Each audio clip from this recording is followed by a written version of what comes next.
അനശ്വര പാഥേയത്തിന്റെ ഓർമ്മയിൽ Chellanam saint Sebastian's ദേവാലയം 28/3/2024 പെസഹ വ്യാഴാഴ്ചയിലെ തിരുവത്താഴ പൂജ വൈകിട്ട് 5:30 ആരംഭിച്ചു.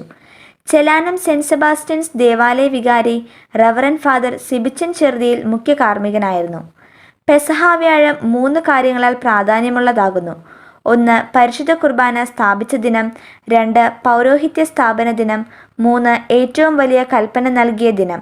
പരസ്പര സ്നേഹമാണ് ഏറ്റവും വലിയ കൽപ്പന.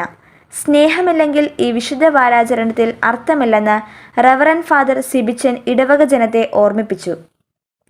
KRLCA catechism director reverend father Mathew Puthiyath, Velankanni Marian തീർത്ഥാടന കേന്ദ്രം റെക്ടർ റവറന്റ് ഫാദർ ജോയ്സ് ചെറിയ തയ്യൽ, പെരുമ്പടപ്പ് ആശ്രമത്തിലെ reverend father Anson OCD, Chellanam saint Sebastian സഹവികാരി റവറന്റ് ഫാദർ സെബിൻ ജോർജ് തറേപ്പറമ്പിൽ എന്നിവരായിരുന്നു തിരുവത്താഴ പൂജയിലെ സഹകാർമ്മികർ.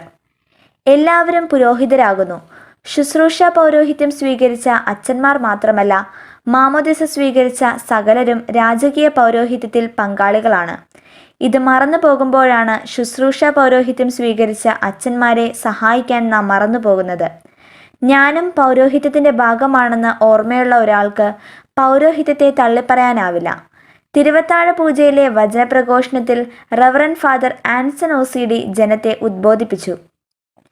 അധികാരം അടിച്ചമർത്തലിൻ്റേതല്ല, അധികാരം കാലുകഴുകലിൻ്റേതാണെന്ന് പഠിപ്പിച്ച ക്രിസ്തുവിനെ ഓർമ്മിപ്പിച്ച് തിരുവത്താഴ പൂജാമധ്യേ വികാരി റവറന്റ് ഫാദർ സിബിച്ചൻ ചെറുതിയിൽ 12 പേരുടെ കാലുകൾ കഴുകി തുടച്ചു ചുംബിച്ചു. ഇടവക സമൂഹത്തിൽ നിന്നും തിരഞ്ഞെടുക്കപ്പെട്ട 12 പേർക്കായിരുന്നു കാലുകഴുകൽ ശുശ്രൂഷയ്ക്കിരിക്കാൻ ഭാഗ്യം ലഭിച്ചത്. ഇടവക ജനങ്ങൾ അധികവും കുമ്പസരിച്ച് ഒരുങ്ങി പങ്കെടുത്ത തിരുവത്താഴ പൂജ ആത്മീയാഭിഷേകം നിറഞ്ഞതായിരുന്നു.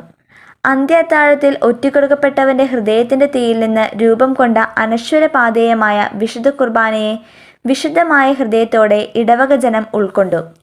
സെന്റ് സെബാസ്റ്റ്യൻസ് കൊയർ ടീം ഭക്തിസാന്ദ്രമായി ആലപിച്ച് ആത്മീയ ആഴങ്ങളിലേക്ക് ജനത്തെ നയിച്ചു. ദിവ്യകാരുണ്യ സ്വീകരണ ശേഷം രാത്രി 12 മണിവരെ ദിവ്യകാരുണ്യ ആരാധനയായിരുന്നു.